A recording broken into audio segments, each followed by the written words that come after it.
আপনাদের অনেক অনেক শুভেচ্ছা ও ভালোবাসা জানিয়ে শুরু করছি অনুষ্ঠান খেলার জগৎ।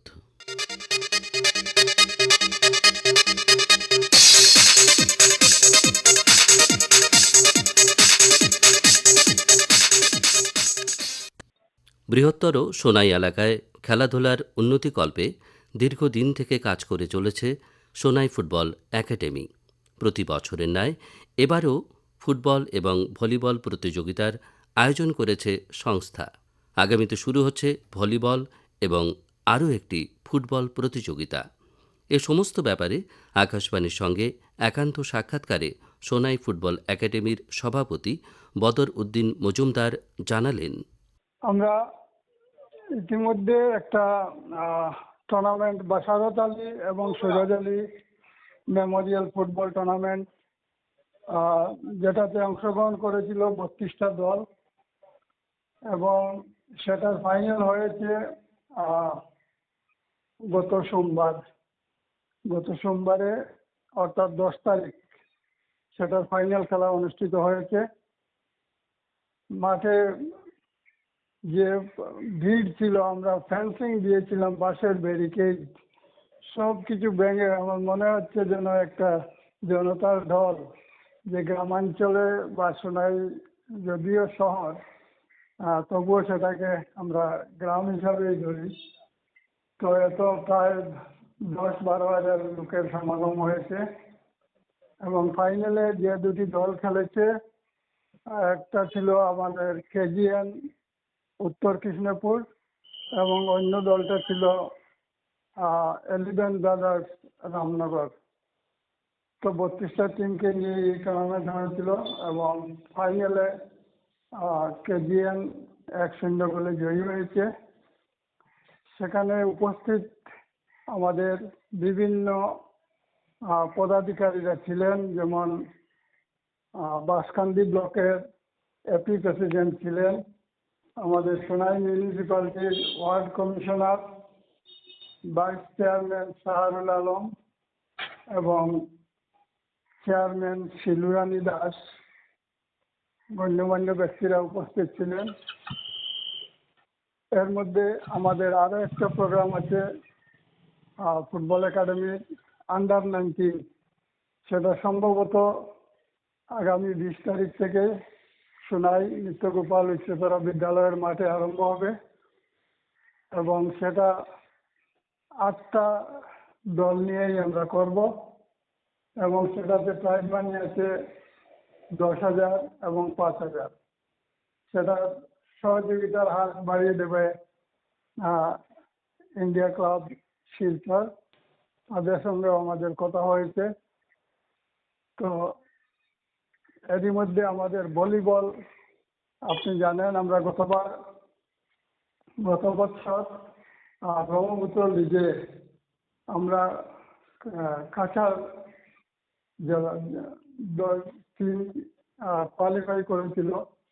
সেটা নাম ছিল সোনাই বিসিসি। সেগুলা 172টা টিম অল আসামে আছে এবং সেটার উদ্যোক্তা আমাদের অভিজিৎ ভট্টাচার্য, আপনি হয়তো জানেন, ইন্ডিয়া টিমের ক্যাপ্টেন ছিলেন। তিনি সেই ব্রহ্মপুত্র ভলিবল লিগকে সম্প্রসারিত করেছেন। সেটা ওয়ার্ল্ড ভলিবল সংস্থার পক্ষ থেকেও বিভিন্নভাবে সাহায্য করা হয়। তো আমরা সেই খেলার কোয়ালিফাইংয়ের জন্য এবার 2টা টিম করেছি, একটা আন্ডার-12 এবং একটা আন্ডার-16। তো সোনাই ফুটবল একাডেমি এই 2টা টিম এইবার খেলবে ব্রহ্মপুত্র ভলিবল লিগে, যেটা আরম্ভ হবে সেপ্টেম্বরের শেষের দিকে। তো আমাদের ট্রায়াল চলছে আন্ডার-12 এবং আন্ডার-16-এর ট্রায়াল চলছে সোনাই নিত্যগোপাল উচ্চতর বিদ্যালয়ের মাঠে। আমাদের ফাইনাল যেদিন শেষ হয়েছে সেই পরের দিনই আমরা নেটটা পুঁতে দিয়েছি। আমাদের একটা সিস্টেম করা আছে এখানে এবং ছেলেরা ডেইলি বিকালে আসে প্র্যাকটিসে, কারণ সকালে স্কুলের একটা তাড়া থাকে। তো বিকাল বিকাল আমাদের ট্রায়াল হয়।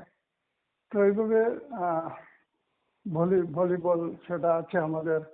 আহ, দুটা দুটা গ্রুপের খেলা খেলা হবে, এবং যদি কোয়ালিফাই করে সেটা জুন থেকে।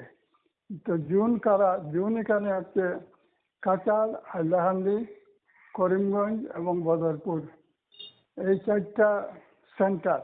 এই চারটা সেন্টার থেকে যারা কোয়ালিফাই করবে, যে টিম, সেই শুধু ব্রহ্মপুত্র লিগে গিয়ে খেলতে পারবে। আহ, প্রথমে তাদের মধ্যে খেলা হবে। তো এইগুলা খেলা হোম অ্যান্ড অ্যাওয়ে ম্যাচ হয়। আর সোনাই টিমটা করিমগঞ্জে যাবে, হাইলাকান্দিতে যাবে, আবার অনুরূপভাবে হাইলাকান্দি সোনাইতে আসবে, করিমগঞ্জ সোনাইতে আসবে। গতবারও এইভাবে হয়েছে। তো হোম অ্যান্ড অ্যাওয়ে ম্যাচের পদ্ধতিতে গিয়ে যারা কোয়ালিফাই করবে তারা স্টেট লেভেলে গিয়ে কম্পিটিশনে অংশ নিতে পারবে। তো এইভাবে আপাতত এটাই চলছে, এবং এই মুহূর্তে আমরা খুবই ব্যস্ত। আগামী 15 আগস্ট নিয়ে। 15 আগস্টে ছোট ছোট বাচ্চাদের এবং বড়দের বিভিন্ন খেলাধুলার প্রোগ্রাম আমাদের মাঠে থাকে। এইবারও অনুরূপভাবে থাকবে, এবং সেইগুলা খেলা অন্যান্য ক্লাবের সহযোগিতায়, এবং বিশেষত circle office, Sonai circle office আছে, সোনাই মিউনিসিপ্যালিটি আছে, তারা আমাদেরকে বিভিন্নভাবে সাহায্য করে থাকে।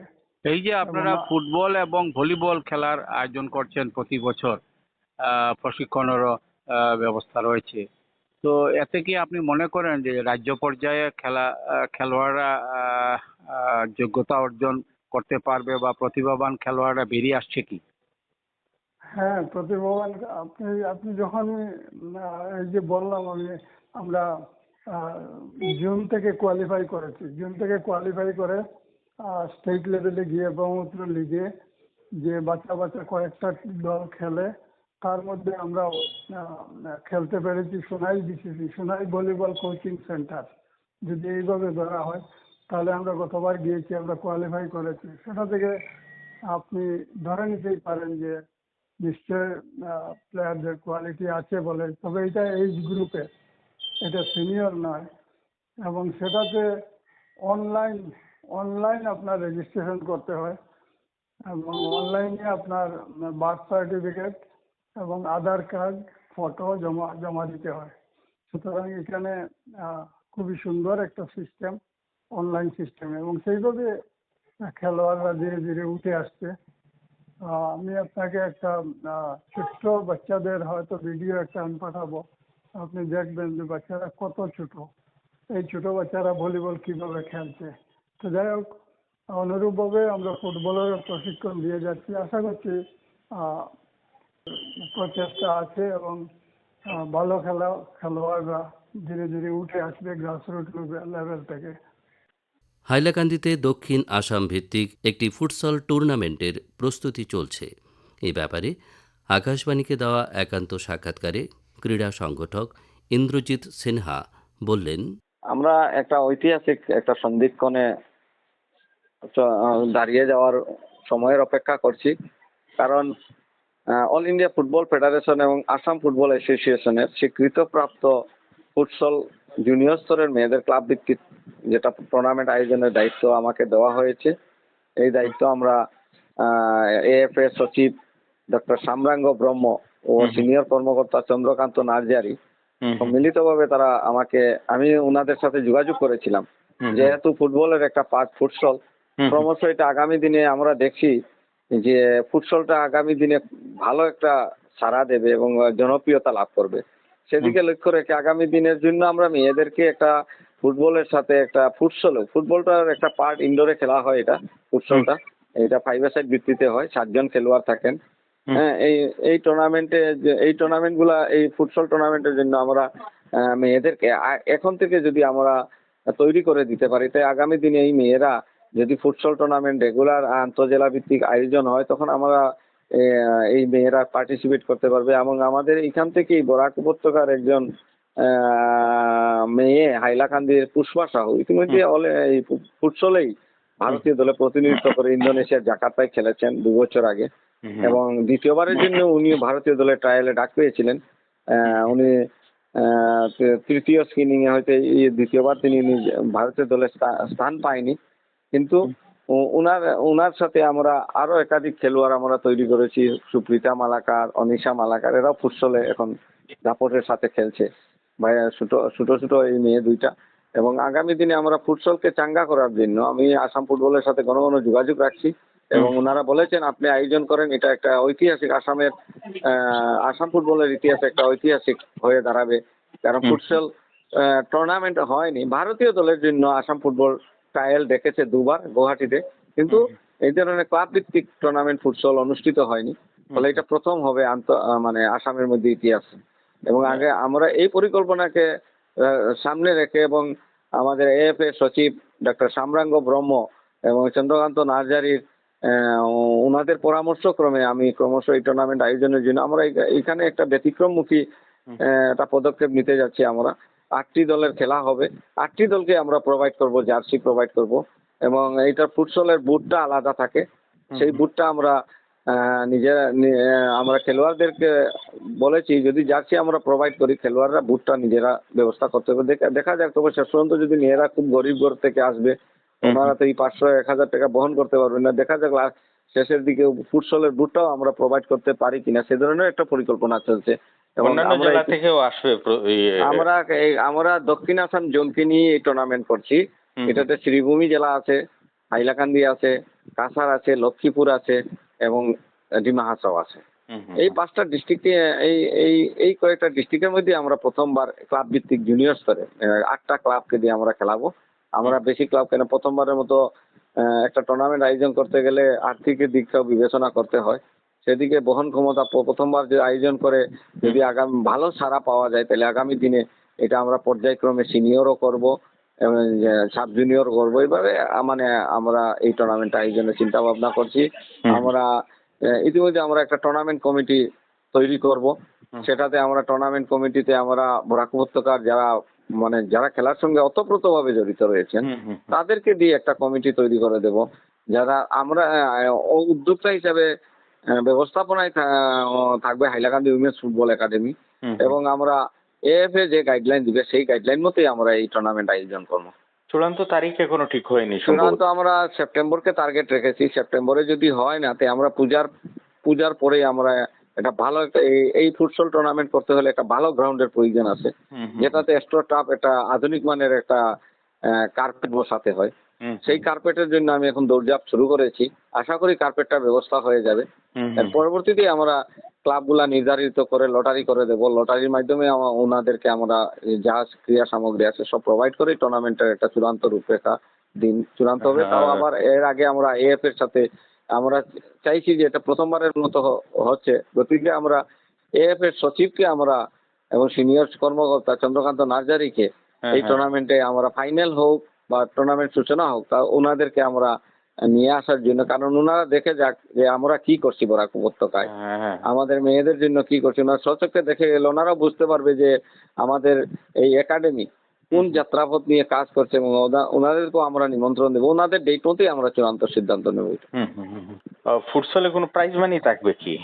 প্রাইজ মানি আমরা প্রথমবারের মতো প্রাইজ মানি রাখবো না, কেননা আমরা মেয়েদের সব ক্রীড়া সামগ্রী সব প্রোভাইড করতে যাচ্ছি, যেহেতু প্রাইজ মানি তো রেখে লাভ। কারণ প্রাইজ মানি রাখতে হলে ভর্তুকিটা আলাদা পড়ে যাবে। গতিকে আমরা প্রাইজ মানি প্রথম ট্রফি রাখবো, ম্যান অফ দ্য ম্যাচ সব রাখবো। দেখা যাচ্ছে যদি স্পন্সর ভালো পাওয়া যায় তাহলে আমরা প্রাইজ মানিটাও একটু বিবেচনা, কারণ আমরা টিমকে আমরা গাড়ি ভাড়াও দিতে হবে এবং রিপ্লেসমেন্টও রাখতে হবে। গতিকে সব দিকে আমাদের নজর রাখতে হবে। আমি এই টুর্নামেন্টে আমরা সফল করে তোলার জন্য আমি আপনার এই অল ইন্ডিয়া রেডিওর মাধ্যমে আমরা চাইছি যে বরাক উপত্যকার যে 13 জন বিধায়ক আছেন, 2 জন মন্ত্রী আছেন, ওনারা যদি আমাদের পাশে দাঁড়ান, হয়তো এই টুর্নামেন্ট বরাক উপত্যকার আসামে ইতিহাস সৃষ্টি করবে। এবং ওনারাও সাক্ষী থাকবেন, এই ইতিহাসের সাক্ষী হিসাবে থাকবেন যে ওনাদের সময়ে এই টুর্নামেন্ট হয়েছে বলে গর্ব করতে পারবে 13 জন বিধায়ক ও বরাক উপত্যকার 2 মন্ত্রী। ফুটসলের জন্য আলাদা কোনো মাঠের প্রয়োজন আছে আমরা কি? ইনডোরে চেষ্টা করছি, আমরা ইনডোর মানে পাকা খেলাটা তো পাকার উপরে হয় এবং হুম। কার্পেট বিছিয়ে। হুম, তাই আমরা দেখছি ইনডোর গ্রাউন্ডে যদি হয় তাহলে তো দর্শকের সংখ্যাটা কমে যাবে। হুম, হুম, হুম, তাই আমরা প্রথমবারের মতো আমরা চাইছি যে একটা ভালো একটা গ্রাউন্ড তৈরি করে, এই মাঠে মানে প্লেগ্রাউন্ড তৈরি করে ওর উপরেই কার্পেট বিছিয়ে খেলাতে, কারণ দর্শকদের বোঝাতে হবে ফুটসল খেলাটা কি। হুম, কারণ ইনডোরের ভিতরে নির্দিষ্ট সীমিত সংখ্যক সিট থাকবে, 100 জন 150 জনের উপরে দর্শক হবে না। হুম, বলছি আমরা চাইছি একটা ওপেন মাঠে করাতে, ওপেন মাঠে করালেও আমরা সেই ফুটসলের ব্যবস্থাটা করি আমরা ওপেন মাঠে করব। হুম, হুম, হুম। বরাক উপত্যকায় তো ফুটসলের আন্তর্জাতিক মানের প্লেয়ার রয়েছেন। আমাদের বরাক উপত্যকায় ইতিহাস সৃষ্টি করেছেন অল ইন্ডিয়া ফুটবল ফেডারেশনের পুষ্পা সাহু। হুম, হুম, উনি ফুটসলে জাতীয় দলে অল ইন্ডিয়া ফুটবল ভারতীয় দলে খেলেছেন 2 বছর আগে, হুম, এবং দ্বিতীয়বার উনি ভারতীয় দলে ট্রায়ালে ডাক পেয়েছিলেন, বেঙ্গালুরুতে গিয়েছিলেন। হুম, আমরা সেই তার পদাঙ্ক অনুসরণ করে আমরা আগামী দিনে এখন সকার ফুটসলও রয়েছে এখানে। তো হুম, সকার ফুটসলে ইতিমধ্যে আমাদের 2টা হাইলাকান্দি জেলার 2 মহিলা মেয়ে উদীয়মান একেবারে প্রচুর সুপ্রিতা মালাকার, অনিশা মালাকার দিল্লির কেডি সিং কর্নেল স্টেডিয়ামে খেলেছেন। হুম, ফলে আমরা ফুটসলটাকে আমরা প্রাধান্য দিতে চাইছি। ফুটবলটা মানে ফুটবলটার সাথে যদি ফুটসলটা হয় তাহলে মেয়েরা 2টা প্ল্যাটফর্ম পেয়ে যাবে, একটাতে না হলে আরেকটাতে সাকসেস হয়ে যাবে। হুম, হুম, হুম, সেই উদ্দেশ্যকে আমরা মূলত উদ্দেশ্য হইল আমাদের এই মেয়েদেরকে একটা 2টি প্ল্যাটফর্ম ধরিয়ে দেওয়া। জাতীয় ও আন্তর্জাতিক ফুটবল খেলোয়াড় শ্রীভূমি জেলার কৃতি সন্তান অনুপ ভট্টাচার্য আজ এক সাক্ষাৎকারে এই প্রান্তিক শহরে কিভাবে তার খেলাধুলা শুরু হয়েছে এ নিয়ে আমাদের জানালেন। আমার বাবার ব্যাকগ্রাউন্ড আছে স্পোর্টস, তাই আমি সব সময় শরীরচর্চার ব্যাপারে একটা উৎসাহ আমরা দিতাম। আমরা বাড়িতেও মানে এক্সারসাইজ যেটা আমরা বাইরা আমার ইমিডিয়েটলি যেমন দাদা অসীম, তারপরে অচিন্ত যারা আছে তারাও খেলাধুলার মাধ্যমে আসে। তো বেসিক্যালি অচিন্ত মানে ডাকনাম তরুণ আসিল, তার উৎসাহই আমি কলেজের মাঠে খেলা হয়েছে। তো আমরা এই ওদের এত অঞ্চলে অলমোস্ট 10টা-12টা ছেলে আসি যারা আমরা খেলাধুলাটারই খুব ভালো পাইতাম। তো আমরা হাতে করি মানে কলেজের মাঠে খেলা, গিয়ে খেলা এই দুপুরবেলা মানে তখন 2-3-তে পড়ি, যেরকম খুবই ছোটো ওইখানটাতে মানে এক হইলো বল নিয়ে ওই দুপুর হোক বিকেলবেলা হোক ওইখানটাতেই খেলা। খেলতে খেলতে খেলতে আমরা যেমন কয়েকজন জুনিয়রের মধ্যে কিছুটা বালা খেলা হয়ে গেছে। তো আমরা একটা ছোটো হাইটের খেলা হইতো। তো ছোটো হাইটের খেলার মধ্যে ধরো আমরা যেহেতু আমরা প্র্যাকটিস করতাম, সেহেতু আমরা একটু স্ট্যান্ডার্ড হইলো অন্য জায়গাতে যেরকম ওইখানটাতে রয়ে গেছে। আর বাবা আমরা একটা ইন্সপায়ার করতাম, সকালবেলা উঠিয়েই আমরা এখান থেকে দৌড়িয়ে আমি যেতাম কুয়ামারা প্রত্যেক দিনটা, অলমোস্ট রোদ জল বৃষ্টি যেটাই হোক না ওইখানে যাওয়া, আর ওইখানেও ব্রিজের নিচে গিয়া 4-5বার দৌড়িয়ে আওয়া ওইটা। তাতে করে কি হয়, আমরা ওই 60 মিনিট 70 মিনিট খেলা আমরা কোনো সময় বুঝতাম না। পা অনেক বেশি শক্ত থাকতো, যেহেতু এন্ডুরেন্স অনেক বইতো। যেটা আমি দেখছি আমরার মধ্যে যে জিদটা তৈরি হয় ওইটা কিন্তু ওই দৌড় থেকেই শুরু হয়। যে সকালবেলা তুমি যদি না দৌড়াও ওইখানটাতে তুমি কোনো সময় সিস্টেমের তুমি আইতে না এখানটাতে। তো এইভাবেই শুরু হইলো ওইখানটাতে। তারপরে আমার মনে হয় ক্লাস 8-এ যখন আমি পড়ি তখন আমি পাবলিক স্কুলে পড়তাম, পাবলিক স্কুলের বি টিমে আমি চান্স হইতাম এখানটাতে। তো বি টিমে চান্স হওয়ার পরে বিমান বাবারি সিংহ আমার মানে অলমোস্ট আমার মেন্টর টাইপের আছে, তা আমি যাই না কি তার লিগে আমার খুব ভালো, মানে তখন ডে 1 থেকে তাই নিয়েই আমার আর সব কিছু করতাম। তো আমার ক্যাপ্টেনশিপে আমরা মনে হয় বি টিম চ্যাম্পিয়ন হয়েছিলাম এখানটাতে। মোটামুটি 30 গোল দিছিলাম, মানে সব মিলাইয়া 5টা-6টা মেলা আমরা 6 গোল 7 গোল, আমার মনে হয়েছে মাদ্রাসায় আমরা 11 গোল দিছিলাম ওইখানটাতে। তো আমি বাপি, কিশোর ঘোষ, দেবু, নরেন আমরার গোলকিপার, এই সব মানে তখনকের আমার মনে হয়েছে যে অন্য লেভেলের যে জায়গা অনেক উঁচু লেভেলে আমরা হারতাম, যেহেতু আমরা প্রচুর পরিমাণে পরিশ্রম করতাম। এইটি আমরা এইখানটাতে রয়েছি। তারপরে আমরা যখন আমি 8-এর ফাইনাল পরীক্ষা দিই, জানুয়ারি মাসে আমরা হইল তোমার স্কুল টুর্নামেন্ট, যেটা আমরা কাছাড় ডিস্ট্রিক্টের একটা স্কুল টুর্নামেন্ট হইব।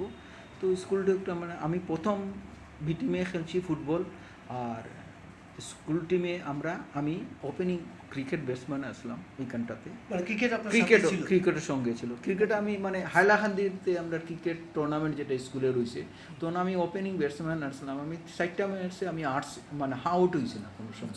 এখানে তখন 15 ওভারের খেলা হইতো। স্পিন বলটা করতাম, ওপেনিং ব্যাটসম্যান আসতাম, ভলিবলটা খুব ভালো খেলতাম আমি, মানে ওই হাইটে আমি ওই রকম খেলতাম। এইখানে অরিন্দম টরিন্দম আমরা যারা আসি স্মেশ আর মানে অনুপ থাকলো ওই রকম ব্যাপার ওইখানে। তো আমি সকালবেলা গেছি যে ওই দিন খেলা কিন্তু আছে, তো দূর থেকে আমারে বিমান বিহারী সিংহ দেখলা, দেখি আমারে ডাকছেন এখানে আয়, বলে রৌদ্রের মধ্যে তুই ঘুর রে, বিকেলবেলা তোর খেলা। আমি বললাম স্যার আমার তো খেলা নাই। মানে কিতা তোর খেলা মানে তুই ফুটবল টিমও নাই? বলে না, খেয়ে হয়েছে। স্যার তখন বিমান ফাল করি একজন আমরা স্পোর্টস টিচার আছে, পিটি টিচার আসলে মনে আছে হয়তো ওইখানটাতে। তো তাই জানুন স্যার আমি ওই ক্রিকেট আর ভলিবলে আছে, বলে দাঁড়া আমি দেখি। তো বিমানরে ডাকছেন, বিমান অনুপ বলে নাই তোমার টিমও?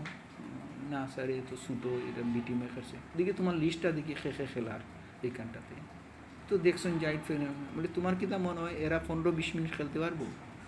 অনুফ্রি ওখানেই লাগিয়ে যারাম, আমি তারে দেরাম ওইখানটাতে। তাই আমার কইছেন তুই রিক্সা উঠিয়া আমরা পদশোভাত আইসলা। তো ওই দাদাটার নাম কেটা বলি গেছে এইখানটাতে, কারণ পূর্ণেন্দুদা, আচ্ছা পূর্ণেন্দুদার দোকান, ছিলেন। পূর্ণেন্দুদার দিকার দোকান থেকে বলে একটা ওই 5 নম্বর বুট দাও আর একটা হলুদ রঙের পাবলিশ করে যে হোর্স ওইটা দেও ওইখানটাতে। তারপর দেখিয়া টেকিয়া আমি লইয়া কইলাম যে তুই 2:30 পৌনে 3টার সময় আইস, 3:30টার সময় তোরা খেলা এখানটাতে। আমি ওই এক হাতে বুট আর এক হাতে হোর্স লইয়া দৌড়ে আইসি বাসাত। তার ইয়া কইলাম যে বাবা আমি স্কুল টিমে টুর্নামেন্টে চান্স হয়েছি, এখানটাতে আমার কাছে নাই। তো খানলাম, তারপরে তো আমরা গেছি। আমার মনে হয়েছে ওই প্রথম খেলাতে আমরা হাইলাকান্দি পাবলিক স্কুলের সঙ্গে খেলা, হাইলাকান্দি পাবলিক স্কুলের সঙ্গে। তখন বি টিমের খেলা ছেলে আমার মনে হয় 10 মিনিটের মধ্যে একটা বল পাইয়া আমি মারছি, 1 গোল হয়ে গেছে, 3 গোলে আমরা জিতছি এখানটাতে। তো আমরা গোল যখন হয়েছে বিমান সিংহ দৌড়ে মাঠও গিয়ে আমার খুব জোরাই হয়েছে, আমার মুখ রাখছিস তুমি এখানটাতে। তো এই হইলো আমরা শুরু। পরের বছর তো আমি বি টিমেরও ক্যাপ্টেন আসলাম, এ টিমও তখন আমরা সুন্দর গেলাম। অরূপ দাস বাইরে যার আর আমরা তখন ঢুকলাম ওইখানটাতে রয়ে গেছে। তো আমরা বি টিমও চ্যাম্পিয়ন হয়েছিলাম, এ টিমও চ্যাম্পিয়ন হয়েছিলাম। হওয়ার পরে আমরা সাব জুনিয়র টিম যাইতো নগাঁও ওইখানটাতে, স্কুলতে না ডিস্ট্রিক্ট। তো যাইতাম তখন আমরা টিম তো মোটামুটি সেট টিম আছে, মানে অলমোস্ট 8-9 জন তো আমরা পাবলিক স্কুলের টিম আছি এইখানটাতে। তো আমরা গেলাম, বিমান স্যার আমরা ম্যানেজার কোচ সবটা তাই নিয়ে আসলা এইখানটাতে। তো 2টা ম্যাচ আমরা জিতলাম, প্রত্যেকটাতেই খেলতাম। সেমিফাইনালে আমরার সঙ্গে খেলা গুয়াহাটির মধ্যে প্রথম একটা ফার্স্ট হাফে আমি, সেকেন্ড হাফে একটা গোল করলাম নেট দিয়ে, তখন ছুটো 3 নম্বর বল দিয়া খেলতো, নেট থেকে বাইরে গেছে, সবাই দেখছে গোল হয়ে গেছে, রেফারি তো গোল বাইরে গেছে দেখি আর গোল দিছে না এখানটাতে, ড্র হয়ে গেছে। তো এটা হইতো যে পরের দিন আবার খেলা। তো তখন টাইব্রেকারের সিস্টেম, টাইব্রেকারের কোনো সিস্টেম আছে না, করেছে না পরের দিন আবার খেলা। তো পরের দিন কি তাই আরেকটা সেমিফাইনাল বিকালবেলা কোন সময় হইতো এখানটাতে। তো বিমান সার ফার সব গিয়া নূর নামে আসিল তখন, তার সঙ্গে আমার ওই ক্যাম্পোর থেকেই আমার শুরু হয়েছে এইখানটাতে। তো বিমান সিংহ গিয়া কইলা যে স্যার, বলে না আমরা সব দেখছি, আমরা কোনো চিন্তা নাই, করিমগঞ্জের টিম ফাইনাল খেলবে কালকে সকালবেলা 7:30টার সময় টাইব্রেকার হইব এইখানটাতে। তো টাইব্রেকারে আমরা নরেন্দ্রে তখন মানে আমার মনে হয়েছে আমার দেখা one of the best Naren Das এখানটাতে।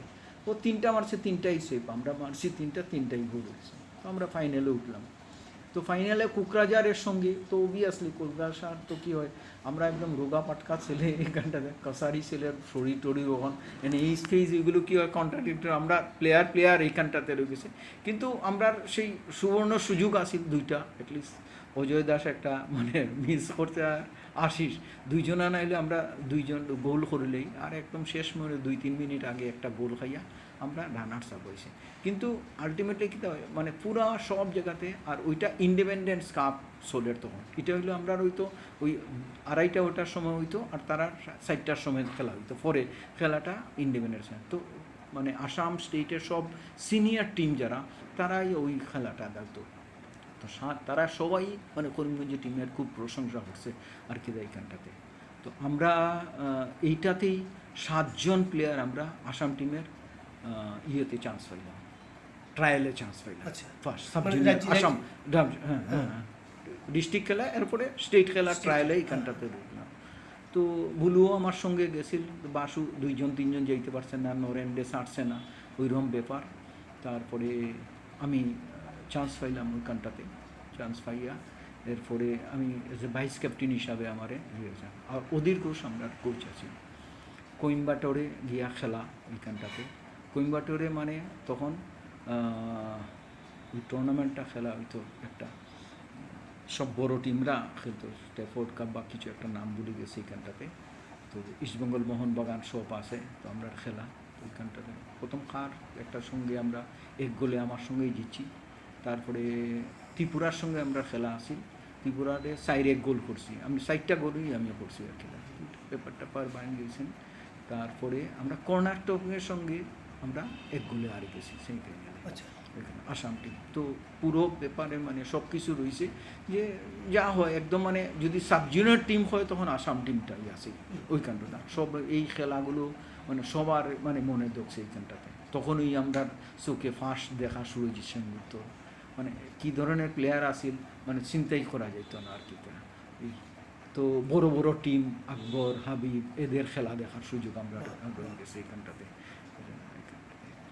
তো এই করিয়া আমরা তো আইলাম, এর ফলে আমারে জুনিয়র ইন্ডিয়া ট্রায়ালে ডাকলো আচ্ছা। আসাম টিম থেকে, আচ্ছা। আসাম টিম থেকে ওইখানটাতে। তো আমরা তখনও আমরা প্রায় 5 জন আমরা গেছিলাম আসাম টিমে ট্রায়ালে, অল ইন্ডিয়া সাব জুনিয়র টিমের জন্য ব্যাঙ্গালোরে কোচিং। প্রায় 1.5 মাস আমরা আছি এখানটাতে।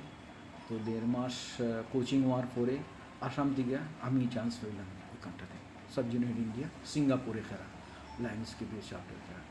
তো আমরা 7টা এর মধ্যে মালয়েশিয়ার বিরুদ্ধে আমার একটা গোল আছে, মানে 7টা ম্যাচ আমি কন্টিনিউ করছি, আর আমি এজ এ ভাইস ক্যাপ্টেনে আসলাম এখানটা। 3টা খেলাতে আমরা তখন ওই রকম হয়েছি যে মুরলীধর ফলিয়া একটা ছেলে আসিল যে কর্ণাটকের যা হয় ওদের সেক্রেটারি, হে ক্যাপ্টেন আছিল, আমি ভাইস ক্যাপ্টেন আছি। 3টা ম্যাচ হে খেলছে না, আমি ওইটার ক্যাপ্টেনশিপ করছি।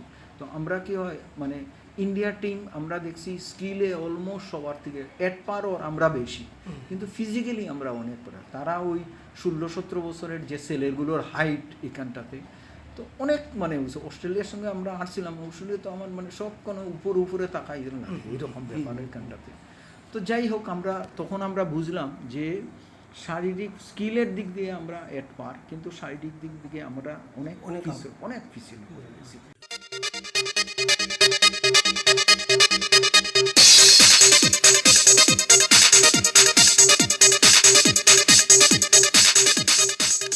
শ্রোতা বন্ধুরা, খেলার জগৎ অনুষ্ঠানটি আজ এখানেই শেষ করছি। আপনাদের সঙ্গে আবারও কথা হবে আমাদের আগামী অনুষ্ঠানে। আপনারা ভালো থাকবেন এবং অবশ্যই সুস্থ থাকবেন। এবারে বিদায় নিচ্ছি, তবে তার আগে জানিয়ে দিই, উপস্থাপনায় ছিলাম বিপ্লব বিশ্বাস, সাক্ষাৎকার নিয়েছেন রতন দেব, জসিমউদ্দিন লস্কর ও নবেন্দু দাস। অনুষ্ঠান সম্পাদনায় ছিলেন কৃষ্ণেন্দু ভট্টাচার্য এবং প্রযোজনা হিতব্রত ভট্টাচার্য।